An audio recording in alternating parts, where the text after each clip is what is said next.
Mare, bakit ganyan ang itsura mo? Para kang namatayan ah. Namatayan nga ako. Ha? Sinong namatay? Huwag mong sabihin na namatayan ka ng isa sa mga alaga mo. Condolence, Mare ha? Sino ba sa mga alaga mong aso ang namatay? Wala namang namatay sa mga alaga ko eh. Sino nga ang namatay? Wala ka namang malapit na kamag-anak ha? Naalala mo ba yung matandang dalagang tiyahin ko? Yung kumupkup sa amin noon ng pinsan ko? Oo, natatandaan ko nga siya. Di ba nadalaw mo pa siya dati nung umuwi siya dito sa Pilipinas? Oo, wala na siya. Tumawag ang kaibigan niya para ipaalam sa akin ang nangyari. Ano daw ang ikinamatay? Ang sabi ng kaibigan niya, matagal na raw may iniindang sakit ang tiyahin ko. May cancer siya. Di ba nagagamot na rin naman ng cancer ngayon? Basta natutuklasan ng maaga. Marami naman siyang pere. Yun nga ang tinatanong ko sa kausap ko kanina eh. Bakit hindi nagpagamot si Mama Bing? Ang sabi sa akin, ilang beses na raw niyang pinayuhan pero ayaw daw magpagamot. Naniniwala daw kasi ang tiyahin kong yun na mas mapapadali lang ang buhay niya. Mas gusto daw niya na mag-enjoy na lang. Matanda na rin naman daw siya. Ilang taon na ba siya? 85 years old pa lang. Matanda na rin pala siya. Siguro kung wala siyang sakit, mas mahaba pang buhay niya. Lola kasi namin namatay noon 95 years old na. Walang sakit na namatay yun. Di uuwi ka sa inyo. Wala naman kasing paglalamayan. Ipinakremate na rin ang labi ni Mama Bing. Yun daw kasi ang gusto nito. Walang lamay, ayon sa kaibigan niya. Sabi mo kasi wala na naman siyang pamilya. Kaya siguro nagbili na lang na ganun ang gawin. Mabuti na lang at nagkausap pa kami noon ni Mama Bing at napatawad na niya ako sa nagawa ko. Siguro nga minahal ka niya tulad ng isang tunay na anak at nasaktan siya dahil habang nga nag-aaral nabuntis ka. Inaamin ko, kasalanan ko naman ang lahat. Nagpapasalamat na rin ako sa kanya dahil sa pagkupkup niya sa akin. Ipagdasal mo na lang ang kaluluwa niya. Isipin mo na lang na tapos na ang paghihirap niya. Ang sakit lang kasi nawala ako sa tabi niya nung naghihirap siya. Ganun talaga ang buhay. Hindi natin alam kung anong kamatayan ang naghihintay sa atin. Ang taong ganid sa material na bagay, kayamanan at kapangyarihan ay madaling makalimot sa kapakanan ng iba. Kapag walang hanggan ang paghahangad kahit gaano karami ang makuha, hindi pa rin makontento. Dahil ang tunay na kaligayahan hindi nasusukat sa dami ng ari-arian, kundi sa kakayahang makontento sa kung anong meron. Magandang araw, Miss Gwen. Tawagin niyo na lamang ako sa pangalang Carmi. 45 years old at tubong Bacolod. Sa kasalukuyan dito na ako sa Antipolo nakatira kasama ang nag-iisa kong anak. Matagal na po ako nakasubaybay sa inyong channel. At gaya ng iba, hindi buo ang araw ko kung walang napapakinggan na kwento. Marami rin ako natutunan sa pakikinig sa iba't ibang kwento ng mga sender. Sumulat ako para magbahagi rin ng sarili kong karanasan na hindi ko malilimutan. Mare! Nakabili ka na ba ng bagong cellphone? Sa Sabado pa, si Teo na lang daw ang bibili para sa akin. Hindi ko alam kung ikaw ang malas o yung mandurukot na yon. Sa dami naman ang pwede niyang dukutan, ikaw pa talaga. Sobrang luma na ng cellphone mo na yun. Kahit luma na yon, mahalaga sa akin ang cellphone na yon. Hindi mo ba naisulat ang mga numero na nandun? Naisulat ko naman na sa notebook ko. Pahiwatig na rin siguro yun na kailangan mo nang bumili ng bago. Matagal ka nang sinasabihan ng inaanak ko eh. Siguro nga. Ang inaalala ko lang yung kaibigan ni Mama Bing. Baka kasi tumawag. Di kapag may bago ka ng cellphone, tsaka mo tawagan para alam niya ang bago mong number. Sa tingin ko naman, ngayong wala na si Mama Bing, hindi na niya ako tatawagan. Ang gulo mo naman. Hayaan mo na nga. Nahihiya din kasi ako na tumawag tapos yun lang ang sasabihin ko. Bahala ka na nga kung yan ang desisyon mo. Siya nga pala, huwag ka nang magluto ng ulam, bibigyan na lang kita. Umuwi kasi si pare mo kagabi at magluluto nga daw siya ng munggo. Pamparayuma naman ang ulam nyo? Bakit, may rayuma ka na ba? Mas bata ka sa akin ah. Wala pa naman.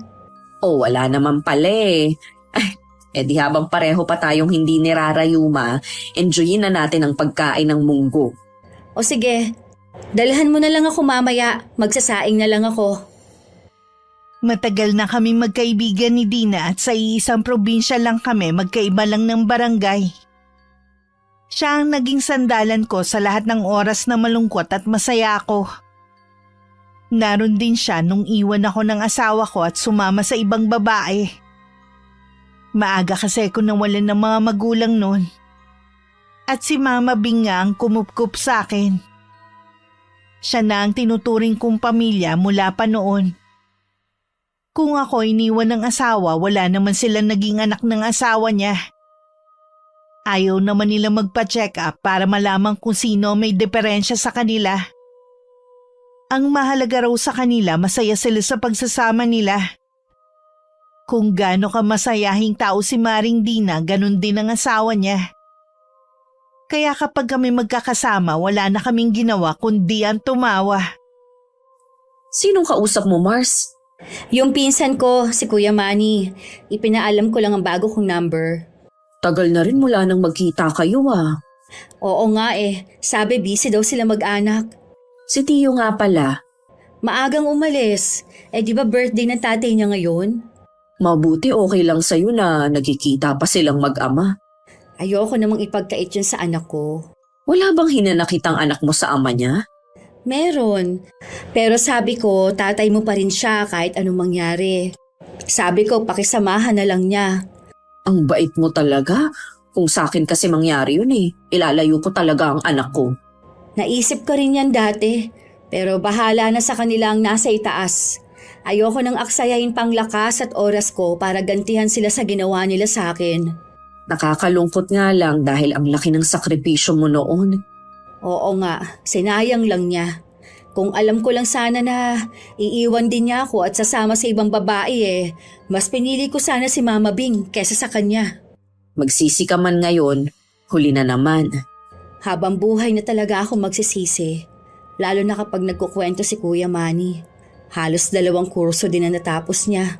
May maganda siyang trabaho at may negosyo din.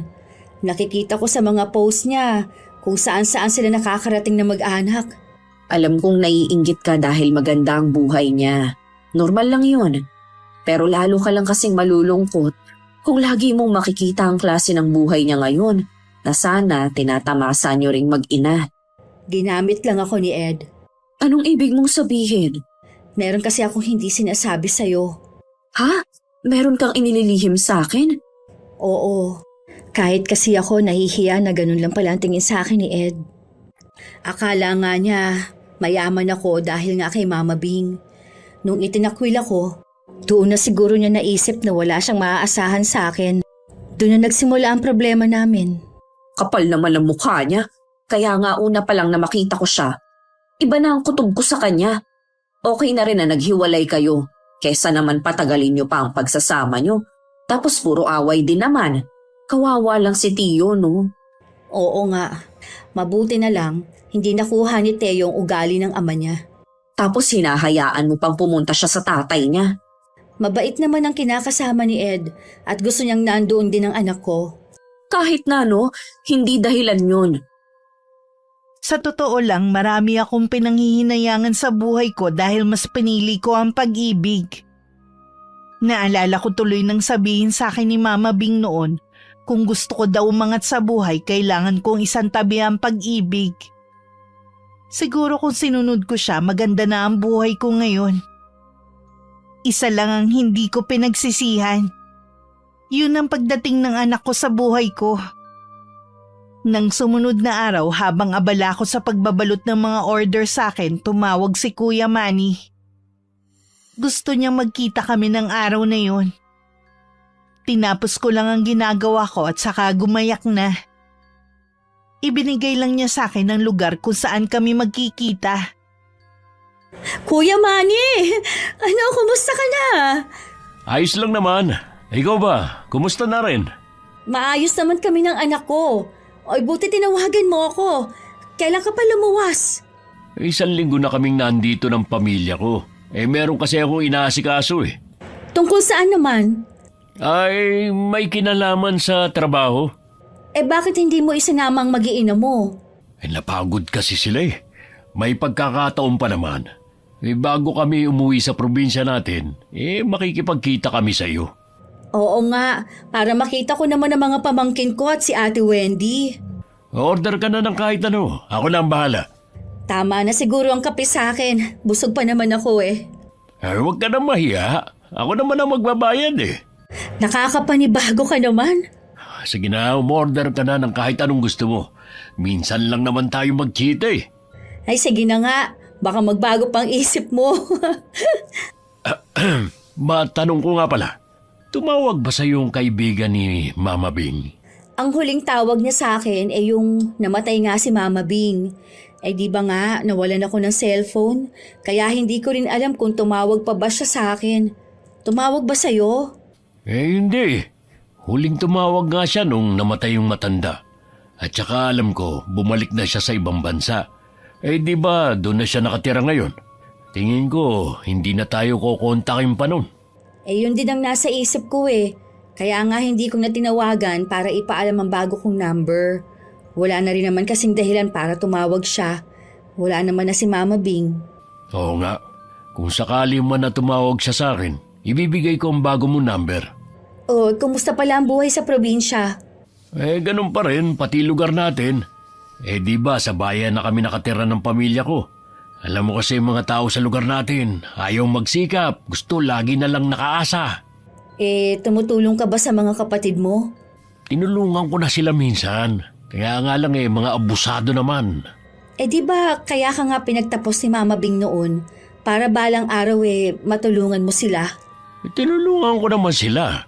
Gusto kasi nila pati pag-aaral ng mga anak nila akong sumagot. Buti sana kung wala ng mga magulang. Ganun naman kasi minsan. Kung sino yung nakakaluwag, doon sila lalapit. Kung ako lang ang may pera tutulungan ko talaga sila. Ikaw yun dahil masyadong malambot yung puso mo. Alam mo naman na wala akong pamilya, kundi kayo na rin. Alam ko naman yun Ikaw naman kasi pinag-aral ka ni Mama Bing noon.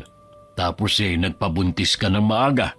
Sana kung hindi mo pinili ang lalaking yun, maganda sana ang buhay mo. Hindi man ako naging matagumpay na gaya mo.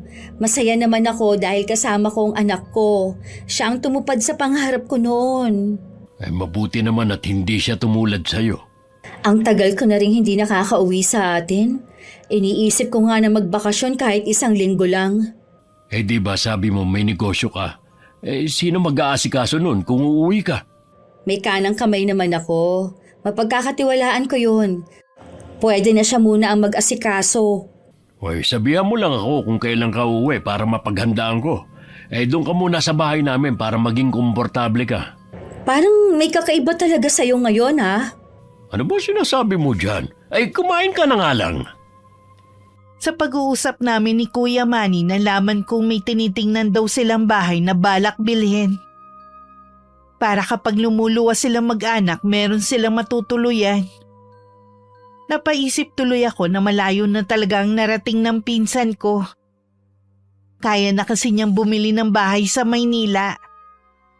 Marami pa kami napag-usapan at 2 beses din niya nabanggit na wag ko na raw kukontakin ng kaibigan ni Mama Bing. Tumango lang naman ako sa kanya. Hanggang makauwi, napapaisip pa rin ako. Dahil may kakaiba talaga sa ikinikilos ng pinsan ko. Dati kasi kahit sa cellphone lang kami nag-uusap, wala na siyang ginawa kundi yabangan ako ng mga narating niya at kung ano ang mga nabili niya. Ngayon kasi parang ayaw niya magkwento. Baka naman nagbago na siya dahil tumatanda na rin siya. Naisip niya na hindi naman dapat magyabang ng mga nakamit niya sa buhay. Lalo na alam naman natin na kung hindi dahil sa Mama Bing ninyo, wala siya sa kinalalagyan niya ngayon. Siguro nga. Bumili pa nga ako dahil balak niyang bumili ng bahay sa Maynila. Iaalis na siya sa probinsya natin. Hindi naman. Para daw kapag luluwas sila, may uuwian sila. Alam mo bang tuwing nakakausap ko ang ate ko sa probinsya natin, meron siyang nababanggit tungkol dyan sa pinsan mo. Alam mo naman na kilala namin ang pamilya ni Manny. Ano naman ang ikinukwento ng ate mo? Grabe pala kung tratuhin niya ang pamilya niya. Madamot daw yun sa mga magulang nung nabubuhay pa. Ngayon naman daw sa mga kapatid. Ang sabi naman niya, tumutulong siya. Yun kasi ang kondisyon ni Mama Bing nung pag-aralin siya. Ang tao kasi minsan kapag nasa taas na, nakakalimot na sa pinanggalingan. Malalaman ko yan kapag umuwi ako sa probinsya. Kailan mo ba balak umuwi? Hindi ko pa alam eh. Kakausapin ko muna si Teo. Bala ko kasi mga 1 linggo ako doon. Sabi pa naman ni Kuya Manny, kung uuwi ako, magsabi ako sa kanya para sa kanila ako tutuloy. Doon pa lang kaduda-duda na. Dati naman, pinagdadamutan ka niya. Tapos ngayon nag-aalok pa siya na sa kanila ka tumuloy. Baka meron siyang itinatago. Ano naman ang itatago niya? Kung totoo ngang ganun niya tratuhin ang pamilya niya, wala na akong magagawa doon. Malay mo meron pa siyang itinatagong iba na ayaw niyang malaman mo. Sabi mo kasi parang may kakaiba sa kanya. Yun na nga, hindi na siya nagyayabang ngayon. Ang mabuti pa, huwag mo na lang siyang pansinin. Sasakit lang ang ulo mo eh. Hindi na nga, naikwento ko lang naman sa'yo. Kapag umuwi ka sa atin, sasama ako. Oo ba, kaya lang, payagan ka kaya ng asawa mo. Oo naman, yun pa ba? Sa bagay, mabait naman si Paring Rod. Para may kasama ka rin sa mahabang biyahe. Oo nga, hindi magiging kainip-inip ang biyahe ko dahil kasama kita. Ilang araw pagkatapos ng pagkikita namin ni Kuya Manny, tumawag siya sa akin. Para sabihing pauwi na sila nung hapon. Humihingi siya ng dispensa dahil hindi na matutuloy ang pagkikita namin bago sila umalis. Sinabi ko na sa pag-uwi ko na lang kami magkita. Inulit na naman niya ang imbitasyon na doon ako sa kanila tumuloy. Matulin na lumipas ang mga araw. Naging abala ako sa negosyo ko dahil sa dami ng order sa amin. Mga damit pang babayang binebenta ko online. Halos maghahating gabi na nga ako nakakatulog dahil tumutulong din ako sa pagbabalot. Sa kabila ng pagod ko araw-araw, nananaginip pa rin ako. Iisa lang naman ang laman ng panaginip ko. Walang iba kundi si Mama Bing. Ilang gabi ko nang napapanaginipan si Mama Bing. Baka humihingi siya ng dasal. Ipinagdarasal ko naman siya eh, pero lagi ko pa rin siyang napapanaginipan. Sa makalawa na ang ika-40 days ng kamatayan niya, may kinalaman kaya yun? Posible. Magpadasal ka na lang ng araw na yun. Yun naman talaga ang plano ko eh. Kapag patuloy mo pa rin siyang napanaginipan, baka meron siyang ibang ipinapahiwatig. Ano kaya sa tingin mo? Hindi ko rin maisip kung ano. Basta naisip ko lang na baka meron siyang gustong ipahiwatig. Hindi kaya dahil may sama pa rin siya ng loob sa akin? Hindi naman siguro yun ang dahilan. Di ba nung magkita kayo napatawad ka na niya? Baka meron siyang gustong sabihin sa'yo na hindi na nasabi dahil inabot na siya ng kamatayan niya. Siguro nga. Sana kapag nagpakita siya sa panaginip ko, kausapin niya ako. Alam mo ko kasi kapag patay na, kahit buhay sila sa panaginip natin, hindi na sila nagsasalita. Basta na lang silang nakatitig sa atin. Malalaman lang natin na malungkot o masaya sila, depende sa ekspresyon ng mukha. Sa panaginip ko naman, blanko ang mukha niya. Huwag mo munang isipin ang Mama Bing mo. Malalaman din natin sa mga susunod na araw kung bakit siya nagpapakita sa'yo sa panaginip mo. Oo nga. Maiba nga pala ako. Ang dami mong order ah. Ilang araw nang dagsa ang order sa akin. Bukas ang pick up niyan. Ang galing mo naman, Mare. Lumalakas ng negosyo mo. Sana nga tuloy-tuloy na. Sa sipag at syaga mong yan, sabayan mo pa ng dasal. Walang imposible. Yan ang gusto ko sa'yo eh. Lagi mong pinalalakas sa loob ko. Dapat lang no, higit pa sa magkumari ang turingan natin sa isa't isa. Basta sa ikagaganda ng buhay niyong mag-ina, lagi ako nakasuporta sa inyo. Salamat, Mars ha. Mula noon hanggang ngayon, lagi ka pa rin nandyan. Lagi ko pa rin napapanaginipan si Mama Bing. Kaya nang sumapit ang ika-40 days ng kamatayan niya, nag-imbita ako na magdadasal. Hiling ko na sana matahimik na ang kaluluwa niya. Dahil malaki ang kandila na ginamit, hindi pa yun natutunaw. Kailangan kasi kusay yung mamatay. Habang nakatitig ako sa nakasinding kandila, may malamig na hangin ang bigla na lang yumakap sa akin. Nawala rin naman agad yon. Kinilabutan ako pero hindi naman ako natakot. Nang araw na yon, nagchat ako kay Kuya Manny. Sinabi ko na nagpadasal ako para kay Mama Bing. Wala naman siyang sagot pero nung gabi tumawag siya sa akin. Nagtaka lang ako nang tanungin niya ako kung bakit ako nagpadasal. Hindi mo ba naaalala kung ano ang araw na ito? Kaya nga nagtatanong ako eh. Ngayon ang ika-40 days ng kamatayan ni Mama Bing. Ngayon ba yun? Hindi ko naalala eh. Busy kasi kami ngayon ng pamilya ko. Hindi ako makapaniwalang makakalimutan mo. Ay, pasensya na talaga, pinsan. Kay Mama Bing ka dapat humingi ng pasensya. Sasabihin ko sa asawa ko mamaya na ipagdasal namin siya at magsindi ng kandila sa tapat ng litrato niya. May itatanong sana ako sa'yo. Ha? Ano yun? Napapanaganipan mo ba si Mama Bing? Hindi naman. Bakit mo naman naitanong? Ilang gabi na kasi siyang nagpapakita sa akin sa panaginip eh. Ay baka may sama pa rin siya ng loob sa'yo dahil sa pagsuway mo sa kanya noon. Matagal na akong napatawad ni Mama Bing. Alam kong meron siyang ibang ipinahihiwatig sa akin. Hindi ko alam kung anong paliwanag sa panaginip mo. Sinabi ko lang, baka kasi napanaginipan mo rin si Mama Bing eh. Walang dahilan para mapanaginipan ko siya. Magpapadasal na lang ako para sa kanya. Baka yun lang ang kailangan niya. O sige kuya, baka naaabala na kita. Ay, hindi naman. Kanina busy ako pero ngayon nagpapahinga na lang kami mag-anak. Saan ba kayo galing ng pamilya mo? Ay, may nasikaso lang kami. Oy, siya ka pala. Tuloy na ba ang pag-uwi mo dito sa atin? Oo, sasabihan na lang kita kung anong araw. May kailangan din kasi akong gawin eh. Oy, sige.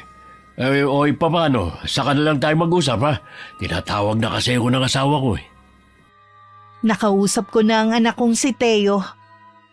Pumayag naman siya na umuwi ako sa Bacolod. Wala naman akong problema sa negosyo ko dahil mapagkakatiwalaan naman ang kanang kamay kong si Gio. Naisip ko rin kasi na baka nagpapakita sa panaginip ko si Mama Bing dahil gusto niya akong umuwi sa probinsya namin. Baka dun ko masagot ang mga tanong sa isip ko. Mare, may ginagawa ka ba? Oh, Maring Carmi, pasok ka. Katatapos ko lang kausapin ng ate ko. Anong napag-usapan ninyo? Kung ano-ano lang naman, nabanggit ko nga na uuwi tayo eh. Ayun, tuwang-tuwa siya. Sabi pa niya, doon ka na rin tumuloy sa kanila. Nakausap ko nga rin si Kuya Manny. Nakalimutan din pala niya na ika-40 days ng kamatayan ni Mama Bing. Pambihira naman siya. Sa dami ng pwede niyang kalimutan, yun pa talaga. Bakit daw nakalimutan niya? Ang dami daw nilang ginagawang mag-anak kaya nawala sa isip niya. Hindi na lang ako nakipagtalo dahil alam mo naman yun, maiksi ang pasensya. Tinanong ko na nga rin siya kung napapanaginipan niya si Mama Bing. Hindi naman daw. Ibig sabihin, sa'yo lang siya merong gustong ipahiwatig kaya sa'yo lang nagpapakita sa panaginip. Lalo tuloy akong napapaisip. Baka sa pag-uwi natin sa probinsya, doon ko mahanap ang sagot. Paano mo mahahanap ang sagot doon? Ni bahay wala siyang naiwan doon. Ibinenta niya lahat at tumira na nga sa ibang bansa. Hindi kaya may kinalaman ng pinsan mo sa pagpapakita ng Mama Bing ninyo? Paano magkakaroon ng kinalaman si Kuya Manny? Baka naman babala rin yung pagpapakita niya sa'yo sa panaginip. Mas mabuti siguro kung makakaharap ko mismo si Kuya Manny. Oo nga, baka kasi kapag pinatagal mo pa na hindi pa kayo magkita. Sabi kasi ng ate ko, balak nang umalis ng pinsan mo sa probinsya natin. Ang daming alam ng kapatid ko dahil kaibigan niyang nakatatandang kapatid ni Manny. Siyang nagkukwento sa lahat ng nangyayari. Lalo nga daw yumabang ngayon. Noon pa man mayabang na siya. Kahit anong pangaral sa kanya ni Mama Bing, hindi pa rin siya nagbago. Ito pa palang sabi ng kapatid ko. Wala na daw trabaho ang pinsan mo. May negosyo naman yata sila ng asawa niya. Wala nga din daw. Saan sila kumukuha ng panggastos? Alam ko nag-aaral pang mga anak niya. Yun nga ang ipinagtataka nila sa pinsan mo. Lagi pa raw pamukha sa kanila na aalis sila sa lugar na yon para magpakalayo-layo na. May kinalaman kaya yung balak nilang pagbili ng bahay sa Maynila? Posible rin. Kung malayo na sila hindi na makakahingi ng tulong sa kanilang pamilya niya. Kahit na bilin sa amin ni Mama Bing na ibalik sa ibang nagawa niyang tulong. Nakakasawa din naman kung walang pagsusumikap ang mga kapatid niya. Nandun na nga tayo. Pero hindi mo kailangan ipamukha na nakakaangat ka sa kanila. Baka nanawa na rin kasi siya sa pagtulong sa pamilya niya. Sa bagay nga. Tsaka, naalala ko bago ako umalis sa poder ni Mama Bing, meron siyang ipinabibigay sa mga kapatid ni Kuya Manny. Alam ko pera yon dahil narinig ko na panimula daw yon. Walang nababanggit tungkol doon ng ate ko. Malamang hindi niya yun ibinigay. Sana naman wag siyang maging madamot sa pamilya niya. Isa yun sa turo sa amin ni Mama Bing. Di bali nang maging madamot sa ibang tao, wag lang sa kadugo. Hindi yata niya yun pinapasok sa kokote niya. Pag uwi natin doon, kakausapin ko siya sa bagay na yan. Bahala na kung magmumukha akong pakialamera. Gusto ko lang ipaalala sa kanya ang mga pangaral sa amin ni Mama Bing. Hindi ko maiwasang malungkot na nabaliwala ang mga pangaral ni Mama Bing sa amin noon. Lagi niya kasing sinasabi sa amin bago kami kumain noon na huwag kakalimutan na lumingon sa pinanggalingan. Huwag kalimutan ng mga taong naging bahagi sa buhay namin at higit sa lahat. Hindi kailangan sobra ang pera para tumulong. Alam kong may kakayahang tumulong si Kuya Manny. Pero bakit kailangan niyang pagdamutan ng sarili niyang pamilya? Ayoko man siyang husgahan pero mukhang nagsasabi ng totoo ang ate niya. Dumating ang araw ng pag-uwi namin sa probinsya. Hindi ko na pinaalam sa pinsan ko at kinamaring di na rin ako tumuloy. Naging mainit naman ang pagtanggap sa akin ng kapatid niya. Pasensya ka na sa kapatid at mga pamangkin ko ha. Ganun talaga ang mga yon. Ang saya nga nila Pamilya pala kayo na masayahing tao. Ay oo, lalo na kung buhay pa si Itay. Ang dami ng kwentong nakakatawa.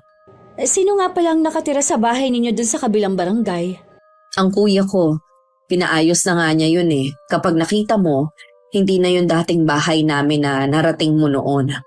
Ah, ganun ba? Ang laki na siguro ng pagbabago dun. Dito kasi, sa pagkakatanda ko, konti pa lang ang mga bahay. Pero ngayon, wala na akong makitang bakanteng lote.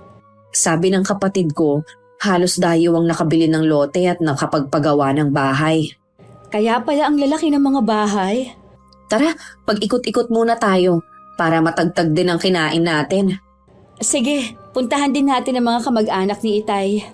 Iilan na lang pala silang nakatira dito. Pagkatapos kasi nilang magbenta ng mga lupa, tumira na daw sa ibang lugar. Ang pamilya ni Manny na lang ang naiwan dito. Nakilala pa naman ako ng mga kamag-anak ng tatay ko. Sandali rin ako nakipagkwentuhan sa kanila. Ang tumatak sa isip ko ang mga sinabi nila na mabuti raw ako hindi nakakalimot at hindi nagbago. Pinuntahan din namin ng mga kapatid ni Kuya Manny. Tatatlo na lang pala silang magkakapatid. Sina Ate Nelia at Kuya Teddy niya. Namatay sa sakit ang isa nilang kapatid. Hindi na raw kasi ito naoperahan kagad dahil sa kakulangan ng pera. Kahit hindi ako nagtatanong na kwento nila kung paano sila pagtabuyan ni Kuya Manny tuwing lalapit sila. Doon ko rin nakumpirma na hindi binigay ng pinsan ko ang perang pinapaabot ni Mama Bing noon. Hindi ko akalain na nagpaaral si Mama Bing ng isang ganid na tao. Alam ko na hindi lang isang beses nagpahatid ng tulong ang matanda noon. Mabuti nga ikaw na mismo ang nakarinig sa sinabi nila. Ilang beses lang silang lumapit noon dahil emergency. Pero hindi man lang sila tinulungan. Naawa nga ako sa kalagayan nila eh. Pasalamat nga si Kuya Manny, may mga kapatid pa siya. Samantalang ako, nawalan ng mga magulang at kapatid dahil sa aksidente. Hanggang ngayon, nangungulila pa rin ako sa kanila. Nakakabulag talaga ang katayuan sa buhay. Pero bilib din ako sa'yo kanina ha. Hindi ka man mayaman, pero nag-abot ka pa rin ng tulong sa kanila. Hindi ko sila kayang tiisin eh. Pagbalik nga natin sa atin, gusto ko silang padalahan kahit maliit na halaga para sa mga bata. Wala na rin naman akong pinapag-aral eh. Ito siguro ang dahilan kung bakit napapanaginipan mo ang Mama Bing ninyo. Kagusto niyong makita mo ang kalagayan ng mga pinsan mo. Sabi ko na nga ba, may kinalaman si Manny. Sa abot ng makakaya ko, tutulong ako sa kanila. Kahit sa ganitong paraan man lang, makabawi ako kay Mama Bing. Kailan mo pupuntahan ang pinsan mo? Bukas din ang umaga. Mabuting ang makausap mo na siya para makapamasyal naman tayo. Ang bilis lang naman ng araw, kailangan sulitin ang pag-uwi natin. Hindi ako nakatulog agad ng gabing yon. Hindi ko alam kung namamahay lang ba ako o dahil sa natuklasan ko kanina. Umupo na lang ako at nagdasal. Kinausap ko si Mama Bing kung yun ba ang gusto niyang ipahiwatig sa pagpapakita sa akin sa panaginip. Nangako ako na gagawin lahat para makatulong. Ilang sandali rin ang lumipas bago ako dalawin ng antok. Gaya ng mga nagdaang gabi na panaginipan ko na naman si Mama Bing. Kinabukasan maaga pa rin akong bumangon. Naabutan ko na si Maring Dina sa kusina kasama ng kapatid niya. Maaga raw talagang gumigising ang ate niya. Dahil kailangan bago sumikat ang araw nasa bukid na ang asawa nito. Kumain lang kami ng almusal. At gumayak na rin ako para puntahan si Kuya Manny sa bahay nila sa bayan. Oh, Carmi! Kailan ka pa dumating? Kahapon lang, Kuya. Ay bakit hindi mo naman sinabi na kahapon ka darating? Hindi ba sabi ko sa'yo na pwede kang tumuloy dito sa amin? Hindi ko na talaga sinabi sa'yo dahil nahihiya rin akong makituloy sa bahay ninyo. Kasama ko naman si Maring Dina. Sa atin niya kami nakikituloy ngayon. Ganun ba? May kasama ka pala. Nakausap ko nga rin pala kahapon ng mga kapatid mo. Marami ako nalaman sa kanila. Ano namang kasinungalingan ng mga sinabi nila? Kasinungalingan ba yung hindi mo ibinigay sa kanilang ipinaaabot na tulong ni Mama Bing, ha? Pati yung paghingi nila ng tulong sa'yo tuwing may emergency. Hindi mo man lang nagawang tulungan ang kapatid mo noon. Hindi ko naman sila obligasyon eh. Hindi ako nagsikap para lang hilahin nila pababa dahil sa kakahingi nila. Paano mo ipaliliwanag ang perang ibinigay ni Mama Bing na hindi nakarating sa kanila, ha? Wala ka nang pakialam dun. Anong wala? Pinagtatiwalaan ka ni Mama Bing pero niloko mo lang siya. Di magsumbong ka sa kanya kung maririnig ka pa niya. Nakalimutan mo na rin siguro mga pangaral sa atin ni Mama Bing na lumingon sa pinanggalingan natin. Bakit kailangan ko pambalikan ang nakaraan na puro hindi magaganda nangyari? Nagkamali pala sa pagpapaaral sa'yo si Mama Bing. Kahit paano, nakapagtapos ako, ikaw. Inuna mo ang kalandian, kaya tignan mo kung nasan ka ngayon. Hindi man ako kasing yaman mo ngayon. At least, nasa puso ko pa rin ang mga pangaral sa atin ni Mama Bing. Kung hindi mo magawang tulungan ng mga kapatid mo, ako na lang ang tutulong sa kanila sa abot ng makakaya ko. Pwede gawin mo. Noon pa naman lagi ka ng pabida eh. Hindi pagiging pabida ang tawag doon. Nagkataon lang na marunong akong maawa, hindi gaya mo. Sarili lang lagi ang iniisip. Kung ganito man ako ngayon dahil yun sa pagsisikap ko, dapat kasi nagsumikap din sila. Nakalimutan mo na yata, kung hindi ka kinupkop noon ni Mama Bing, baka katulad ka rin ng mga kapatid mo ngayon. Kahit ano pa ang sabihin mo, wala na si Mama Bing. Hindi na niya malalaman ang mga nangyayari. Hindi na nga, pero wag mong kalilimutan na may Diyos na nakakakita sa'yo. Baka sa pagiging ganid mo, siya mismo ang bumawi na kung anong meron ka ngayon. Siguro naiinggit ka sa akin, ano? Hindi ko ugali ang mainggit sa kapwa ko, lalo na sa'yo. Sana hindi ka nalang pumunta dito para sirain ang araw ko. Plano ko talagang kausapin ka. Pasensya ka na kung nasira ko ang araw mo. Pero sana, Maisip mo ang mga sinabi ko. Marami na akong problema para isipin pa kung ano mga sinabi mo. Problema na pala ngayon ang pag-alis. Alam ko na balak ninyong lumipat na mag-anak. Pati pala yan, chinismis na ng kapatid ko sa'yo. Gaya nga ng sinabi ko, wala kang pakialam. Buhay ko to at lilipat ako kahit saan ko gusto kasama ang pamilya ko. Nasabi ko na rin naman ang gusto kong sabihin. Good luck sa inyo ng pamilya mo kung saan man kayo lilipat. Nang nasa bahay ako ni Kuya Manny, napansin kong wala na masyadong mga gamit. At meron din malalaking kahon sa sala. Mukhang araw na nga lang ang hinihintay para makalipat sila. Tama rin namang wala akong pakialam sa mga gagawin niya. Pero mabuti na rin na nakausap ko siya at naliwanagan ako. Pagdating sa bahay, agad akong inusisa ni Maring Dina. Sinabi ko naman lahat na napag-usapan namin ni Kuya Manny. Napakaganid naman sa pera ng taong yon. Inangkin pa niyang perang hindi naman sa kanya. Huwag mo nilang sabihin sa mga kapatid niya. Ayoko na sumama lalo ang loob nila eh. Dapat nga ipaalam natin sa kanila para malaman nila ang ginawa ng kapatid nila eh. Hindi naman na maibabalik ang pera. Ni hindi ko man lang nakitaan ang pagsisisi si Kuya Manny. Wala na rin ang mamabing ninyo. Wala na nga ring silbi kung kakausapin pa siya. Nakakalungkot na siya lang ang umangat sa kanilang magkakapatid. Dapat nga walang iwanan eh. Huwag na nga natin siyang pag-usapan. Sigurado naman ako na yun rin ang huling pag-uusap namin. Ang importante, nabuko mo na ang tunay niyang ugali. Alam ko naman ang ugali niya kahit noon pa. Hindi ko lang akalain na gagawin niya yon sa sariling pamilya niya. Sa ginawa niya, may balik naman yun sa kanya. Kahit ganun pang nangyari, hindi ko ipapanalangin na karmahin siya. Ipapanalangin ko na ibigay ang buhay na nararapat sa kanya at sa pamilya niya. Ganun daw dapat. Nabasa ko lang sa isang post sa FB. Halika na nga muna. Nagluto si Ate Lily ng masarap na ulam. Hinihintay talaga kita eh. Alam ko na hindi man lang mag-aalok ng merienda ang pinsan mong yun. Kahit nga tubig wala eh. Sa mga kapatid nga niya madamot eh. Sa'yo pa kaya? Oo nga pala. Sa palagay ko, ilang araw na lang aalis na sila sa bahay nila. Nakita ko kasing nag-aayos na sila ng mga gamit. Sa tingin ko, mas mabuti na rin na lumayo na sila. Kesa naman na nasa malapit lang sila. Nakikita ng kuya at ate niya ang buhay na meron sila. Hindi talaga maiiwasan na mainggit sila kahit papaano. Umaasa na isa sa mga araw na ito maambunan sila. Oo nga. Tara na nga kumain. Nagutom akong bigla sa sinabi mong masarap na ulam eh. Sabi ko sa'yo mapaparami ang kain mo ngayon. Ilang araw din kami namasyal ni Maring Dina.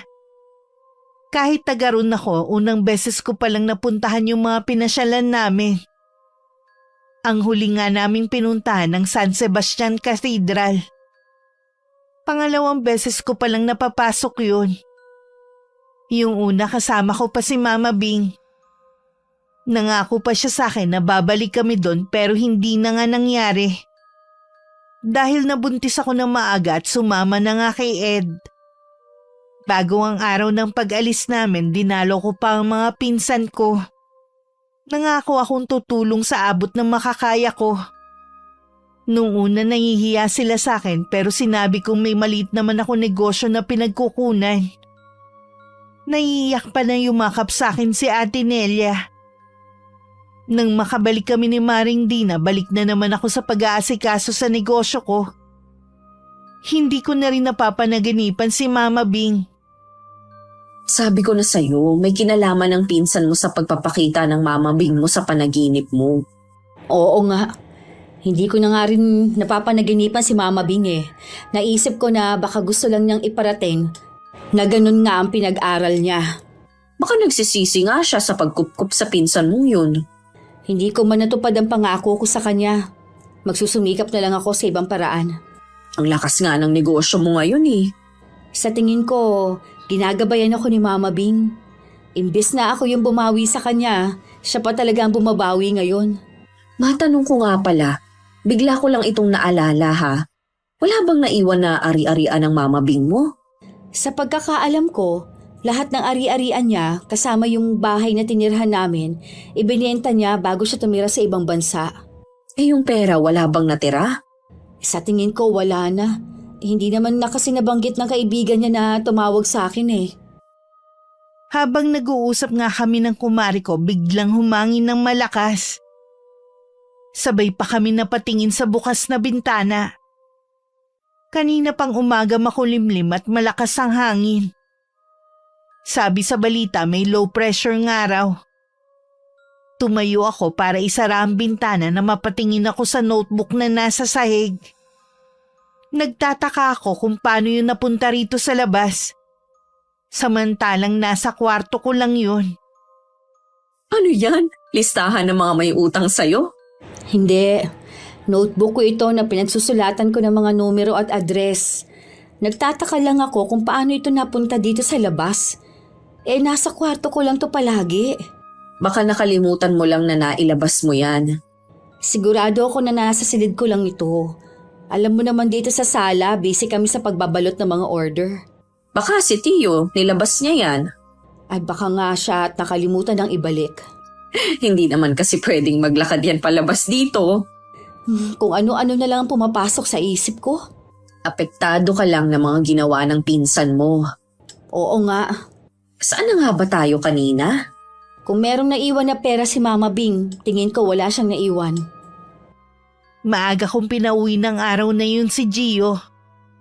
Para hindi naabutan ng malakas na ulan sa daan. Pwede naman niyang ituloy bukas ang pagbabalot ng mga order. Naiwan naman ako nag-iisip habang hawak ang notebook ko. Gusto ko sanang tawagan ng kaibigan ni Mama Bing. Pero nag-alangan naman ako kung ano ang sasabihin ko. Tsaka patay na kasi ang kaibigan niya kaya wala nang dahilan para kontakin niya kami ng pinsan ko. Sa huli itinabi ko na lang ang notebook. Dahil naiinip ako na lang ang nagbalot ng mga order habang hinihintay ko ang pagdating ng anak kong si Teo. Nung gabi naman habang nakahiga lang ako at hawak ko ang cellphone, hindi ko na nagtiis na hindi tawagan ng kaibigan ng Mama Bing ko. Para kasing may nag-uudyok sa akin. Hindi ko akalaing may matutuklasan ako na pwedeng magbago sa buhay ko. O Mare, ang aga mong dumalaw. Bakit parang namamagay ang mga mata mo? Buong gabi akong walang tulog. Ako na ang pumunta dito dahil nasa bahay si Teo. Ayoko na kasing marinig niya ang pag-uusapan natin eh. May problema ba? Hindi ko alam kung problema ba itong nalaman ko. Ano ba kasi yun? Sabihin mo na. Kagabi kasi, para akong nawala sa sarili na basta ko nalang tinawagan ng kaibigan ni Mama Bing. Eh noon pa daw niya ako kinokontak para sabihing may iniwan na pera sa akin. Yun sigurong ipinapahiwatig ng Mama Bing mo kaya siya nagpapakita sa panaginip mo. Ayun nga lang daw. Naniwala siya sa sinabi ni Kuya Manny. Ha? Anong sinabi ni Manny? Sinabi daw nito sa kanya na hindi ako interesado sa pera ni Mama Bing dahil may negosyo naman ako. Nagpakalayo-layo na daw ako at walang nakakaalam kung saan ako nagpunta. Huwag mong sabihin na yung perang para sa'yo sa kanya napunta. Ganun na nga. Napaniwala daw siya ni Kuya Manny na kapag nakita ako, kung sakali ibibigay ang parte ko. Huli na daw nung mapagtanto niyang niloko siya nito. Nagsinungaling din sa akin ang pinsan ko. Sabi niya bumalik na sa ibang bansa ang kaibigan na yon ni Mama Bing, pero dito na pala siya titira. Wala man lang bang kasulatan na iniwan ng Mama Bing mo? Balak pala niyang magpagawa ng huling habilin pero inabot na nga ng kamatayan. Basta, ang lagi daw sinasabi ni Mama Bing noon, sa amin mapupunta ni Kuya Manny ang perang maiiwan niya. Napakawalang yan naman talaga ng pinsan mo. Mukha talaga siyang pera. Bagay talaga sa kanyang pangalan niya. Bakit kasi ipinagkatiwala niya ang pera kay Manny? Maliban sa magaling magmanipula ng tao si Kuya Manny, matanda na rin ang kaibigan ni Mama Bing. Iyak nga siya ng iyak habang kausap ko kagabi. Sinisisi niya ang sarili. Sana daw, hinintay niya akong tawagan siya. Hindi naman kasi natin gusto na madukutan ka ng cellphone. Yun namang pinsan mo. Hindi man lang ipinaalam na nadukutan ka nung tumawag ang kaibigan ng Mama Bing nyo. Sinadya niya talagang hindi ipaalam. Ngayon, alam ko na kung bakit ayaw niyang kontakin ko ang kaibigan ni Mama Bing. Ganid masyado ang pinsan mo. Kailangan mong makuha ang parte mo. Sabi mo nga, Ganid. Hindi na niya yon ibibigay sa akin. Mga kapatid nga niya, ginugulangan niya eh. Ako pa kaya? Ipaalam mo pa rin na alam mo na ang totoo. Tatawagan ko siya ngayon. Kinalma ko muna ang sarili ko bago tinawagan ng pinsan ko. Hindi niya sinasagot pero kinulit ko siyang tawagan. Hanggang sa sumagot na siya sa kabilang linya. Bakit ka tumatawag? Nasa bakasyon kami at nakakaabala ka. Nasa bakasyon kayo gamit ang pera ko? Hindi kita maintindihan. Alam ko na ang totoo. Nakausap ko na kaibigan ni Mama Bing. O ano ngayon? May katibayan ka ba sa mga sinasabi mo? Ha? Alam mo ang totoo. Hindi ko nga alam eh. Ibig sabihin, wala kang balak na ibigay sa akin ang parte ko? Akin lang ang perang ito. Di ba tinakwil ka na ni Mama Bing dahil maaga kang naglande? Bakit ka naghahabol ngayon? Hindi ako naghahabol. Malinaw ang sinabi ng kaibigan niya. Sinabi sa kanya na hati tayo sa perang maiiwan niya. Kung merong testamento na magpapatunay, ako mismo magbibigay sa iyo. Kaso wala naman. Malay ba natin kung nagsisinungaling lang ang kaibigan ni Mama Bing? Alam mong hindi siyang nagsisinungaling. Ikaw ang sinungaling. Pakitaan mo muna ako ng katibayan, saka kita hahatian. Nasaan ba ang konsensya mo, ha? Una, mga kapatid mo ang niloko mo. Ako naman ngayon. Ganyan ka ba kagalit pagdating sa pera? Kahit hindi sa'yo, aangkinin mo? Dahan-dahan ka sa sinasabi mo, ha? Hindi ako ganid. Eh anong tawag dyan sa ginagawa mo, ha? Kung may katibayan ka nga sa mga pinagsasabi mo, ibibigay ko ang hinihingi mo. Eh wala naman, di ba? Sige, magharap-harap tayo ng kaibigan ni Mama Bing. Ay sige ba, sabihin mo lang kung kailan at kung saan para matapos na yung paghahabol mo. Wow, sobrang bilib na bilib ka sa sarili mo, ha? Natural, dahil wala naman akong ginagawang mali. Ibang klase rin talagang kakapalan ng mukha mo. Sabihin mo na lang kung kailan tayo maghaharap-harap na tatlo. Busy na ako eh, ha? Tinatawag na ako ng asawa ko. Teka lang, pinatayan na ako. Narinig ko ang pag-uusap ninyo. Grabe, wala yatang konsensya ang taong yun. Wala nga talaga. Duda din ako kung talagang makikipagkita siya sa inyo. Malalaman natin kung may mukha siyang ihaharap sa amin. Nakausap ko ang kaibigan ni Mama Bing na si Tita Lorna. Kahit siya, duda kung magpapakita pa sa amin si Kuya Manny. Pero subukan pa rin daw namin. Nag-chat na rin ako sa pinsan ko kung saan kami mag-uusap. Umuo naman siya. Pagdating nung araw na yon ni anino niya, hindi nagpakita sa amin. Hingi ng sorry si Tita Lorna sa akin. Wala daw dapat sisihin kundi siya. Pinakalma ko lang siya at sinabi ko na lang na hindi na ako maghahabol sa perang yun. Pero desidido siyang makuha ang perang para sa akin. Pag-uwi ko sa bahay, agad kong tinawagan ng pinsan ko. Para kang hindi lalaki. Wala kang isang salita. Matagal ba kayo naghintay sa akin? Pasensya na, pinsan ha. Nakalimutan kong sabihin na nasa bakasyon pa kami ng pamilya ko. Hindi pa rin ba matapos-tapos siyang bakasyon ninyo? Balak niyo yatang libutin ang buong Pilipinas eh. Ang totoo niyan, hindi lang ang buong Pilipinas, kundi ang buong mundo. Di ba saya nun? Masaya ba sa'yo na gastusin ang perang hindi mo naman pinaghirapan? Wala akong pakialam kung hindi ko man pinaghirapan ng perang ito. Ang mahalaga sa akin, natutupad na mga pangarap ko. Alam mo bang malaking bagay sa akin kung makukuha akong parte ko? Dahil matutulungan ko ang mga kapatid mo sa pera na yon. Ah, talaga? Ang bait mo naman. Kung tutuusin, maswerte ka dahil may pamilya ka pa. Ako, maaga akong naulila sa mga magulang at kapatid. Sana, pahalagahan mo sila habang nandyan pa sila. Hihingi lang sila ng pera sa akin.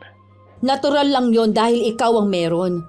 Kung hindi mo kasi inangkin ang perang para sa kanila, baka hindi sila humihingi sa'yo dahil maayos ang buhay nila sana ngayon. Ayan ka naman eh. Babalikan mo na naman ang nakaraan. Sinabi ko na nga sa'yo na wala kang pakialam dun. Sige, Hindi na ako maghahabol. Sa'yo na ang pera na yon. Hoy, mabuti naman sa'yo na rin ang galing yan. Huwag mo na ulit akong guguluhin. Sana lang magbagong isip mo tungkol sa mga kapatid mo. Tulungan mo sila. Ay, hindi na yung mangyayari. Sila nga ang dahilan kung bakit ako umalis sa atin eh. Tapos gusto mo pa akong tumulong sa kanila? Kung magbabago lang naman ang isip mo. Yun na ang huling pag-uusap namin ni Kuya Manny. Wala na rin akong balita pa sa kanya. Ang madalas ko lang kausap ang mga kapatid niya. Minsan malaki ang kinita ko, pinahiram ko muna para may pampuhunan sila sa plano nilang negosyo. Ayaw kasi nilang tumanggap sa akin ng libreng tulong lang. Naiintindihan ko naman sila sa bagay na yun. Dahil sa abala ko, hindi ko na malayan ang mga araw na lumilipas. Hindi ko man nakuha ang perang iniwan sa akin ni Mama Bing, malakas naman ang negosyo ko. Isa sa pinagpapasalamat ko talaga sa araw-araw. May pagkakataon pa rin na sumasagi sa isip ko si Kuya Manny at ang ginawa niya sa akin. Pero ipinapasa Diyos ko na lang. Kita mo naman ang pagkakataon. Dito pa talaga kita makikita. Ha? Ay, kilala ba kita? Ako si Dina, ang kaibigan ng pinsan mong si Carmi. Yung ninakawan mo ng pera. Hindi ko alam ang sinasabi mo. At saka, pwede ba hinaan mo ang boses mo? Bakit naman? Nahihiya ka sa mga tao? Totoo naman kasi, di ba, na inangkin mo ang pera ng kaibigan ko. Hindi totoo yan. Anong hindi? Napakasinungaling mo talaga, no? Talaga bang hindi ka titigil? Ha? Ibalik mo muna ang pera ng kaibigan ko para tigilan kita. Wala akong ibabalik sa kanya dahil wala naman siyang pera sa akin. Sige lang, ipagkaila mo. Mga nag-aaral pa di ba ang mga anak mo? Sana hindi sa kanila bumalik ang karma. Hindi naman yan totoo. Malalaman mo lang na totoo kapag nangyari sa'yo. Tsaka mo maaalala ang mga ginawa mong kasalanan. Ay, mabuti naman at umalis na siya. Matawagan nga si Carmi. Katatapos ko lang tulungan si Gio sa pagbabalot ng mga order nang tumunog ang cellphone ko. Napakunot-noo pa ako nang makita ko kung sino ang tumatawag sa akin. Ayoko sanang sagutin kaya lang ayaw tumigil sa pag-ring. Huminga muna ako ng malalim bago sagutin ang tawag. Oh, bakit? Nakita ko ang kaibigan mo dito sa mall. Si Dina? Oh, wala nang iba. Ano ngayon? Masama ba na mamasyal silang mag-asawa dyan? Masyadong matabil ang dila eh. Siguro kung ano-ano kasi sila sabi mo sa kanya na masama laban sa akin. Bakit ba masyado kang apektado totoo naman? O baka naman napahiya ka dahil may mga nakarinig? Sinasadya naman talaga niya ako ipahiya eh. Isipin mo na lang na yan ang resulta ng ginawa mo. Ano ka mo? Kung wala ka nang sasabihin sa akin, huwag ka nang tatawag ulit. Nakakaabala ka sa ginagawa kong paghahanap buhay. Mabuti ka pa nga, pabaka-bakasyon lang ng pamilya mo. Naiinggit ka na naman? Bakit naman ako maiinggit sa'yo? Kung magbabakasyon man ako, sisiguruhin ko na sariling pera ko ang gagastusin ko. Hindi ko na hinintay na makasagot si Kuya Manny. Pinatay ko na ang tawag. Ayoko na rin kasi siyang patulan dahil hahaba lang ang usapan namin. Nag-chat naman ako kay Maring Dina. Ginabi na silang mag-asawa sa pamamasyal. Kaya kinabukasan na nakapunta ang kumari ko sa bahay namin. Iniabot pa niya sa akin ng supot ng pasalubong niya. Alam talaga niya ang paborito kong tinapay. Salamat dito ha, nag-abala ka pa talaga. Wala yun, no? Tumawag agad pala sa'yo ang pinsan mo. Nagulat nga ako Pagkatapos kasi ng ilang buwan, tatawagan niya ako para lang isumbong na ipinahiya mo raw siya. Para naman siyang bata. Kung tutuusin, kulang pa yun sa kanya. Pasalamat siya, napigilan ko pa ang sarili ko dahil kasama kong asawa ko. Napakaliit naman kasi ng mundo. Doon pa talaga kayo nagkita. Oo nga hindi ko alam kung sino ang malas sa aming dalawa. Bumanat na naman nga na naiinggit ako sa kanya Kapag naubos na ang perang pinagyayabang niya, tingnan ko lang kung saan siya pupulutin. Baka bumaligtad bigla ang mundo. Magigising na lang sila ng pamilya na nasa ilalim na sila. Hindi nga niya yun naiisip. Naaawa talaga ako sa mga anak niya. Walang dapat sisihin kundi siya rin naman. Maiba nga pala ako. Tumawag kanina ang ate ko. Tuwang-tuwa siya dahil nabanggit pala ng ate ni Manny na ikaw ang nagpahiram ng puhunan sa kanila para makapag-alaga ng baboy. Masaya ako na nakatulong ako sa kanila. Kahit nga daw yung kuya tuwang-tuwa. Wala na nga daw bukang bibig kundi na tinulungan mo daw siya. Para ka tuloy bayani sa kanila. Nakakahiya naman. Hindi naman kailangan na ipamalita pa nila. Hayaan mo na, masaya sila eh. Ngayon ko napatunayan na hindi naman pala kailangang mayaman para makatulong sa kapwa. Oo naman. Isa yan sa mga pangaral sa amin ni Mama Bing. Naisip ko nga, baka kaya inangkin din ni Manny ang pera para sa kapatid para hindi umangat ang mga yun. Gusto niya siya lang ang aasenso. Makasarili talaga. Ganun na nga siguro. Naalala ko na siya ang nagsumbong kay Mama Bing tungkol sa amin ni Ed noon. Ayaw niyang may kahati sa atensyon nito. Samantalang ako naman ang nauna sa kanya. Ang dami na palang red flag sa kanya pero hindi niyo man lang napansin. Akala kasi ni Mama Bing magbabago pa siya. May mga katulad niya na hindi na talaga nagbabago. Dahil sa hindi kaya kundi ayaw talaga. Hayaan na natin siya. Mag-focus na lang tayo sa ginagawa natin. Oo nga, nakakahawa kaya ang sipag mo kaya nagsisipag din ako sa maliit kong negosyo. Salamat nga pala ha, binigyan mo ko ng idea kung paano magsimula. Wala yun. Di naman kasi dapat pinagdadamot ang kaalaman. Tama ka dyan, Mare. Ang kaibigan naman ni Mama Bing palagi pa rin tumatawag sa akin.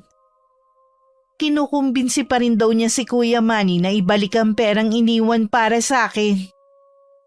Last warning na raw niya yun sa pinsan ko dahil kung hindi niya magugustuhan ang mangyayari sa kanya at sa pamilya nito. Hindi ko naman sineryoso ang sinabi nito dahil iniisip ko na dala lang yun ng galit. Nasa 75 na pala ang edad nito at pamangkin lang ang kasama sa bahay. Kaya kahit kailan hindi pumasok sa isip ko na may kakayanan pa itong makapanakit ng ibang tao. Isang araw tumawag sa akin si Kuya Manny. Umiiyak ito sa kabilang linya. Na-aksidente daw ang mag-iina niya. Habang nagsasalita siya, bigla ko naalala ang aksidenteng nakita ko sa balita kahapon. Hindi ko malaman kung ano ang isasagot kaya sandali rin ako natahimik. Kumusta na sila? Wala na ang asawa ko at ang panganay namin. Ang bunso ko naman nasa ICU pa. Ikinalulungkot kong nangyari. Hindi talaga natin alam ang mangyayari sa atin. Kailangan ko ang tulong mo. Wala akong kamag-anak na malapit kundi ikaw lang. Hindi ako agad makakapunta. May sakit din kasi ang anak ko ngayon eh. Kahapon pa siya nilalagnat. Nakikiusap ako sa'yo. Puntahan mo ako dito. Hindi ko pwedeng iwan ang anak ko. Mas kailangan niya ako. Nagmamakaawa ako sa'yo. Hindi ko na talaga alam ang gagawin. Hindi ko alam kung sino uunahin ko. Malaki na naman yung anak mo eh. At lagnat lang naman ang sakit niya. Tatanungin ko muna ang kumare ko kung pwedeng siya muna ang magbantay sa anak ko. Salamat sa'yo, Pinsan. Ihintay na lang kita dito. Tinawagan ko naman si Maring Dina kung pwede siyang pumunta dito sa bahay kung wala siyang ginagawa. Hindi ko muna sinabi ang dahilan sa kanya. Masaya pa siyang pumasok ng bahay. Magaling na ba si Tio? May lagnat pa rin. Pero kumain na siya kanina. Ano nga palang sasabihin mo sa akin? Tumawag nga pala sa akin si Kuya Manny. Na naman? Ano bang kailangan ng lalaking yun? Umiiyak nga nang tumawag eh. Na-aksidente daw ang mag-iina niya. Nasa ICU pa raw ang bunso niya. At yung asawa niya at panganay na anak, wala na. Ay, kaawa-awa naman ang mag-iina niya, no? Pinapupunta nga niya ako dahil hindi niya alam ang gagawin at kung sino ang uunahin. Kaya mo ba ako pinapunta dito para bantayan ko si Tio at pupuntahan mong pinsan mo, ganun ba? Kung okay lang naman sa'yo na bantayan ng anak ko. Walang problema sa akin sa pagbabantay ng inaanak ko. Ang hindi okay sa akin, ang puntahan mong pinsan mong yun. Nakalimutan mo na ba ang ginawa niya sa'yo, ha? Nagmamakaawa kasi siya eh. Wala daw siyang malapit na kamag-anak dito kundi ako. Turing na niya sa'yo kadugo dahil kailangan niya ng tulong? May mga kapatid kasi siya sa atin. Lumayo siya sa takot na mahingan ng pera. Kung hindi ka papayag, hindi naman ako aalis. Hindi ko iiwan ang anak ko para puntahan siya. Dapat lang na hindi mo iwan ang anak mo dahil sa pinsan mo na inangkin ng perang para sa'yo. Hayaan mong mag-isa siyang harapin ang problema niya. Total naman, ang dami niyang pera. Alam ko na mahirap ang pinagdadaanan niya pero alam ko na makakaya din niya. Kapatid nga niya na naghihingalo noon sa ospital, hindi man lang niya dinamayan eh. Hayaan mo siya. Tumatawag na naman siya. Sasagutin ko pa ba? Sagutin mo. Kuya Manny. Nasaan ka na? Wala kasi mag-aasikaso sa burol ng mag-ina ko. Hindi ako agad makalis dito sa ospital. Pasensya ka na ha. Hindi ako makakapunta eh. Hindi kasi pwede si Maring Dina. Hindi ko pwedeng iwan ang anak kong mag-isa. Nakikiusap naman ako sa iyo, Carmi. Kailangan ko ng tulong ngayon. Humingi ka na lang ng tulong sa mga kaibigan mo.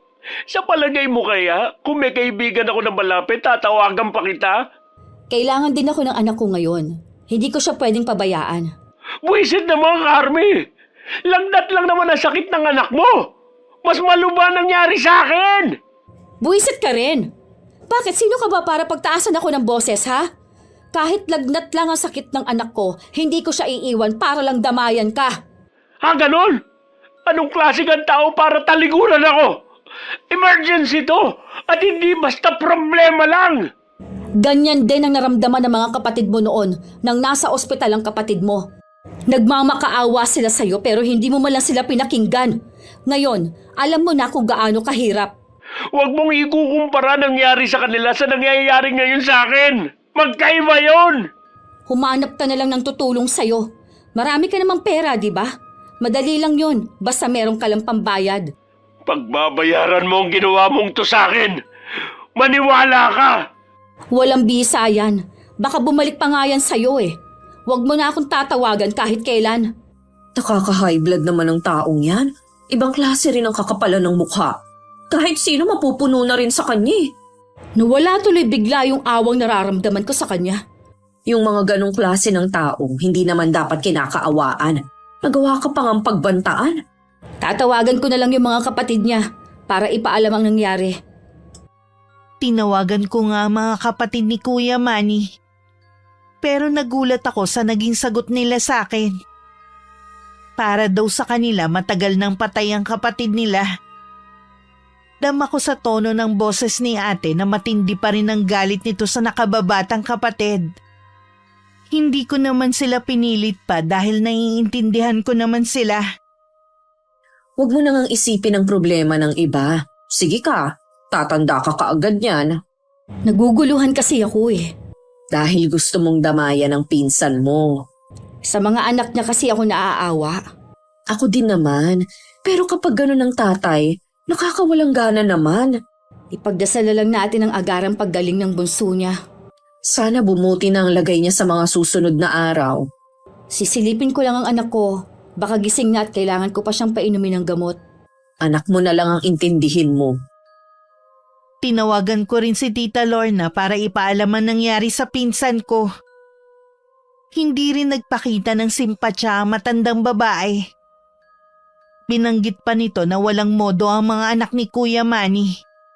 Ilang beses kasi raw niya itong nakaharap noon. Nakaramdam naman ako ng lungkot. Pero sa tingin ko hindi ang mga bata ang may kasalanan kung bakit sila ganon, kundi ang mga magulang na kasama nila sa paglaki. Wala na rin ako naging balita sa pinsan ko. Hindi ko na rin inalam pa kung ano nangyari sa kanila. Lumipas ang mga buwan na hindi na tumatawag sa akin si Kuya Manny. Hanggang isang araw humahangos na pumunta sa bahay si Maring Dina. Para namang may humahabol sa'yo. Kausap ko kanina ang ate ko. Anong balita sa atin? Alam mo ba na bumalik na si Manny sa atin? Kasama ang anak niya. Totoo ba yan? Oo. Salamat naman at nakarecover ng anak niya. Kaya lang hindi na sila katulad ng dati. Naubos na raw ang pera. Sa nangyari ba naman sa pamilya niya, mauubos talaga. Ang mahalaga, magaling na ang anak niya. Di ba nga, ibinenta na nila ang bahay nila doon? Oo nga pala. O saan sila nakatira ngayon? Doon sa ate niya. Mabuti naman at tinanggap pa rin siya ng kapatid niya sa kabila ng mga ginawa niya. Wala naman kasing ibang magtutulungan kundi sila lang din na magkakapatid. Tinanggap nga silang mag-ama, pero hindi sila pinatuloy sa bahay ng kapatid. Anong ibig mong sabihin? Nakatira ang mag-ama sa tabi ng kulungan ng baboy. Ano ka mo? Nakakadiri nga nung malaman ko. Kung hindi nga daw nakita mismo ng ate ko, hindi siya maniniwala. Ilang beses na raw niyang kinausap ang kaibigan niya pero matigas ito kahit ang kuya. Sa ginagawa nila sa kapatid, wala na rin silang ipinagkaiba sa kanya. Kaya nga alam ko na nagagalit sila pero sana hindi na lang nila tinanggap ang mag-ama kung doon lang din nila patitirahin. Tatawagan ko sila o kaya mas mabuting umuwi ako sa atin. Mas maganda kasing personal ko silang makakausap. Hindi nga nakikinig sa ate mo Baka hindi rin makinig sa akin kung tatawagan ko lang. Ganun na nga. Bakit naman kasi hinayaan ni Kuya Manny na doon sila tumirang mag-ama? Sana naghanap siya ng trabaho. Meron ka pang hindi nalalaman. Anong hindi mo pa sinasabi? May kakaibang karamdaman si Manny ngayon. Ang hinala ng mga kapatid, kinulam ito. Kulam? Oo, nasa kanya lahat ng mga senyales na kinukulam siya. Hindi man lang ipinagamot ng mga kapatid. Ate ko na ang naghahanap ng albularyo. Wala nang ang pakialam ang mga kapatid o kahit kamag-anak ninyo. Sabi pa nga ni ate, parang natutuwa pa ang ilan sa kanila sa nangyari sa pinsan mo. Kakausapin ko lang ang anak ko. Uuwi ako sa atin. Sasamahan na kita sa pag-uwi mo. Alam ko na naging masama ang pinsan ko. Pera ang pinag-ugatan ng lahat. Pero sapat bang dahilan yon para talikuran siya ng mga kapatid niya at tanggapin ang ganung parusa sa kanya? Nang sabihin ko sa anak ko ang nangyari sa tiyuhin niya, naawa din siya. Nasabi pa nga niya na handa siyang tumulong. Iba-iba nga talaga ang mga bata. Pagkatapos pa ng 2 araw kami nakauwi ng kumari ko. Ang dami ko pang inasikaso bago nakaalis. Pagdating nga sa bahay ng ate niya kahit wala pa kaming pahinga, nagpasama na ako sa kanya. Sa pinakalikod ng bahay na malapit sa ilog nandun ang mag-ama sa tabi ng kulungan ng baboy. Tanging sako lang ang bubong nila. Kahit anong pigil kong maluha, naiyak pa rin ako. Ano ba yung kalagayan nila, Mars? Kuya Manny. Carmi, ikaw ba yan? Ikaw nga. Nabalitaan ko kasi ang nangyari sa inyo. Sumama na kayo mag-ama sa amin. Totoo bang makakaalis na kami rito? Oo naman. Nagsabi na rin ako sa mga kapatid mo. Napakalupit nila sa aming mag-ama. Masahol pa sa hayop kung ituring nila kami. Hindi naman ako humihingi ng tulong sa inyo Kayo ang kusang pumunta rito. Mare, pag-isipan mo muna kung itutuloy pa ba natin ang pagtulong sa kanya. Wala namang pagbabago Oo, kahit para sa bata na lang. Kung tinulungan mo sana ako noon, hindi namin naaabuti ng ganitong klaseng paghihirap. Alam mo naman ang dahilan ko noon. Kahit anong mangyari, hindi ko ipagpapalit ang sitwasyon ng anak ko. Ikaw talaga? Sarili mo lang ang iniisip mo, no? Imbis na magpakumbaba ka at magpasalamat, nanunumbat ka pa. Hindi naman sa ganun. Ang sa akin lang sana tinulungan niya ako nung tumawag ako sa kanya. Hindi ka ba talaga makaintindi, ha? May sakit ang inaanak ko noon. Walang ina ang iiwan ng anak para tulungan ng ibang tao. Pasalamat ka nga nagmamalasakit pa sa iyong kumari ko. Wala ka ring utang na loob, no? Kung masama sa loob mong tumulong, sana hindi ka na lang sumama dito. Sumasama talaga ang loob ko dahil sa asal na ipinapakita mo. Mabuti pa sumama na kayo sa amin. Saan mo naman kami balak dalhin?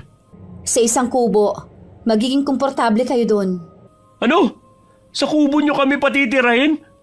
Sana kahit sa maliit na apartment man lang. Alam mo na walang apartment sa lugar na to kundi nasa bayan pa. Hindi kasi sanay sa kubo anak ko Nag-iinarte ka pa? Isang buwan nga kayong nakatira dito eh. Kung alam niyo lang ang pagtitiis namin dito, hindi naman siguro kalabisan na humingi ng komportableng lugar para sa amin. Pasensya na. Yun lang kasing maibibigay kong tulong sa inyo mag-ama. Kung ayaw ninyo, hindi namin kayo pipilitin. Kahit man lang sana sa anak ko, Carmi. Maawa ka na. Halika na nga, Mars. Huwag mo na silang tulungan. Hayaan mo sila ditong mabulok. Sana hindi na lang kayo nagpunta rito. Hindi naman pala bukal sa puso niyong pagtulong. Wala akong magawa nang hilahin ng kumari ko ang braso ko. Nang lingunin ko ang mag-ama, umiiyak ang dalagita. Galit naman ang tingin sa amin ni Kuya Manny. Hanggang makauwi kami sa bahay ng ate ni Maring Dina, galit na galit pa rin siya. Sa buong buhay ko, ngayon lang ako nakatagpo ng ganong klase ng tao. Nagsayang lang tayo ng pera sa pagpunta dito. Hindi kaya epekto yun ng pulam sa kanya? Nakita mo naman ang itsura ng pinsan ko. Hindi ko na nga siya halos makilala eh. Noon pa man, ganun ang ugali ng pinsan mo. Hindi na talaga nagbago. Ganun na nga ang sitwasyon nilang mag-ama. May gana pang manumbat at manisi sa'yo. Iniisip ko din kung sino ang kumulam sa kanya. Sa ugali niyang yon, hindi ka na dapat nagtataka pa. Bigla ko tuloy naalala ang kaibigan ni Mama Bing. Bakit naman? Nagbanta kasi siya na magbabayad si Kuya Manny sa ginawa nito. Ikaw na rin ang nagsabi na matanda na yon. Baka kaya nasabi niya yung dala ng galit. Siguro nga. Huwag na nga lang nating isipin na kung sino ang nasa likod ng pangungulam sa kanya. Ang importante, magamot siya, alang-alang sa anak niya. Paano siya magagamot kung nag-iinarte pa ang pinsan mo sa titirhan nilang mag-ama? Sana magbagong isip ni Kuya Manny at pumayag siyang doon muna siya sa kubo na sinasabi ng ate mo. Kalat na ang dilim ng mga oras na yon. Nakatanaw lang ako sa labas ng bintana. Umaasa ako na darating pa ang mag-ama. Alam naman nila kung nasan ako. Pagkatapos ng mahabang sandali, tatalikod na sana ako nang matigilan ako. Tinitigan ko pa ang paparating. Ang mag-ama ang nakikita ko. Sinalubong ko na sila at sinamahan na rin sa kubo kung saan sila pansamantalang titigil. Pinaglinis ko na rin sila ng katawan nila at pinagbihis ng maayos na damit. Anumang oras kasi darating na ang albularyo. Pasensya ka na sa inasal ko kanina. Mabuti nagbagong isip mo. Naliwanagan ako sa sinabi ng anak ko kanina. Sabi pa nga niya, baka parusa sa amin to ng Diyos. Ang isipin mo na lang, pagsubok ito na kailangan ninyong lampasan. Carmi, patawarin mo sana ako sa mga nagawa kong kasalanan sa iyo. Kapag nakabalik ako sa trabaho, babayaran ko ang perang kinuha ko sa iyo. Huwag mo munang isipin yon. Ang kailangan gumaling ka muna para sa anak mo. Matinding karma to sa akin. Pati pamilya ko nadamay. Sa bawat pagsubok na dumarating sa atin, isipin mo na lang na ito ang paraan ng nasa itaas para magbagong buhay. Magbabago na talaga ako. Yan ang pangako ko sa anak ko. Parating na ang albularyo. Narinig ko na sila. Ilang sandali lang dumating na si Maring Dina. Kasama ang albularyo na sinasabi ng ate niya na mahusay manggamot. Iniwan na muna namin sila kasama ang pamangking ko na ayaw mawalay sa kanyang ama. Magaling yang si Mang Guido. Marami na siyang napagaling na mga nakulam at nabarang. Huwag ka na palang magalit sa pinsan ko. Kanina, humingi na siya ng tawad. Naliwanagan daw siya sa mga sinabi ng anak. Mabuti naman kung ganun. Akala ko hindi pa siya nahihimasmasan sa mga sinabi kanina. Sa totoo lang, hindi ako sanay makita ang lagi kang nagagalit. Kahit sino naman, Mars, kapag ganyan ang taong kausap mo. Naiintindihan naman kita. Sa gitna ng pag-uusap namin ni Maring Dina, narinig namin ang malakas na hiyaw ni Kuya Manny. Parang hirap na hirap siya sa pinagdadaanan niya. Papasok sana ako sa loob ng kubo nang pigilan ako ng kumari ko. Hayaan mo na lang sila sa loob. Hirap na ang pinsan ko. Ganun talaga. Kinakalaban ni Mang Guido ang mangkukulam na nagbigay ng sumpa sa pinsan ko. Sa palagay ko, mabagsik namang kukulam ang gumawa nito. Ganito kasi yung nangyari sa tiyuhin ko dati. Sumisigaw talaga siya sa sakit dahil ayaw makipagkasundo ng mangkukulam na nagbigay sa kanya ng sakit. Ang gusto talaga ang buhay niya. Ngayon lang kasi ako nakasaksi ng kinulam. Naririnig ko lang kasi dati ang mga kwento tungkol sa mga kinukulam. Pagkatapos nito, pwede na silang magbagong buhay na mag-ama. Niyaya na muna ako na umuwi sa bahay ni Maring Dina. Dahil hindi naman kami parehong makakain, nagkape na lang kami habang naghihintay kay Mang Guido. Siguro nga mabagsik ang mangkukulam na nagbigay ng sakit sa pinsan ko. Dahil inabot pa hanggang kinabukasan ang panggagamot niya. Paglabas ni Mang Guido sa kubo, halata sa kanyang mukha matinding pagod. Napansin din namin ang katawan niya na puno ng sugat. Para siyang nakipagbuno sa mabangis na hayop. Ngayon lamang ako nakatagpo ng napakalakas na kapangyarihan. Pero kailanman, hindi magwawagi ang kasamaan laban sa kabutihan. Maraming salamat po sa inyo, Mang Guido. Wala yun, Iha. Tungkulin ko na tumulong sa lahat ng mga nangangailangan. Kahit buhay ko pang maging kapalit. Kung wala pong mga tulad ninyo, sino pa kaya ang kakalaban sa mga mangkukulam? Hindi kami mawawala. Palang araw ang apo ko ang papalit sa akin. Maraming salamat sa inyo, Mang Guido. Sana humaba pa ang buhay ninyo. Huwag ka mag-alala. Mahaba pa ang buhay ko. Marami pa akong pagagalingin. Pwede na po ba naming makita si Kuya Manny? Pwede naman. Kaya lamang natutulog siya ngayon. Pinainom ko kasi silang mag-ama ng katas ng halamang gamot para makapagpahinga sila. Silipin mo na lang sila, Mars. Sige, maiwan ko po muna kayo. Hindi na rin ako magtatagal. Marami din kasi akong gagawin. Siya nga pala. Hayaan niyong mamatay ng kusa ang kandila, ha? Paalam na. Salamat po ulit, Mang Guido. Ingat po kayo sa pag-uwi. Mahimbing na natutulog ang mag-ama sa papag na higaan. May kandila pang nakasinde sa maliit na lamesita sa tabi nun. Normal na ulit ang balat ng pinsan ko. Parang hindi siya tinubuan ng napakaraming sugat sa buong katawan. Para saan kaya ang kandilang pula na yan? Hindi ko alam pero ang sabi ni Mang Guido, hayaan lang daw na mamatay yan ng kusa. Kapag maayos ng kalagayan ng mag-ama, pwede na tayo umuwi sa atin. Bigla ko kasing namiss ang anak ko. Ako din, na-miss ko na rin ang asawa ko. Gusto nga nung sumama eh. Yun nga lang, hindi rin niya maiwan ng trabaho. Siguro, sulitin na rin natin ang pamamalagi natin dito. Sigurado kasing aabutin na naman ng taon bago tayo makauwi. Sinabi mo pa, sana pagbalik natin, kumpleto na tayo. Yun nga rin ang gusto ko. Hindi pa kasi nakakauwi dito si Teo eh. Nang magising ang mag-ama, pareho ng magaan ang pakiramdam nila. Halata din na nahihiya si Kuya Manny sa amin. Dahil hindi siya makatingin ng diretso. Dina, pasensya ka na sa inasal ko, ha. Salamat din sa malaking tulong mo sa akin. Wala yun. Nararamdaman ko naman na nagbago ka na eh. Para sa anak ko, magbabago na ako. Ingatan mo ang anak mo. Ang gandang bata pa naman.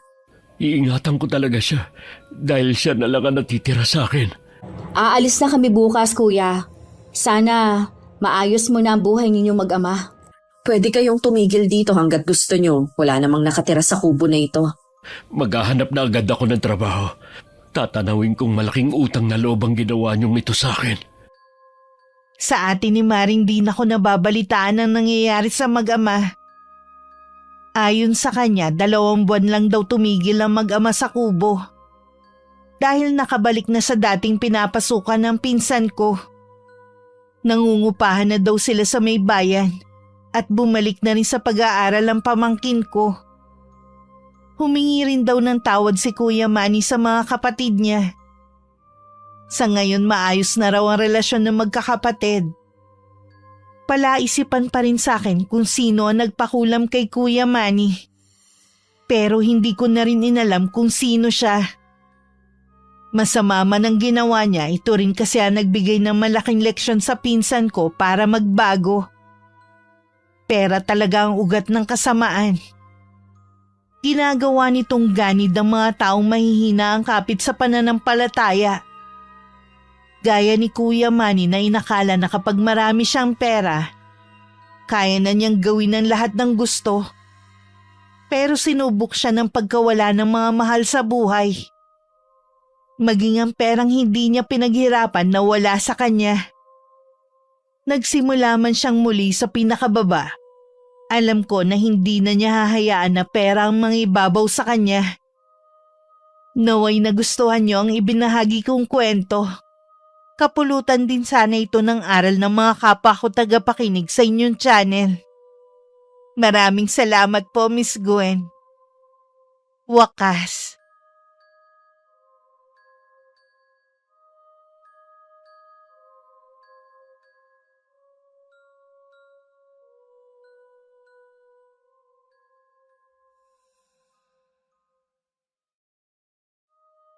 Oh, Mare! Bakit ganyan ang itsura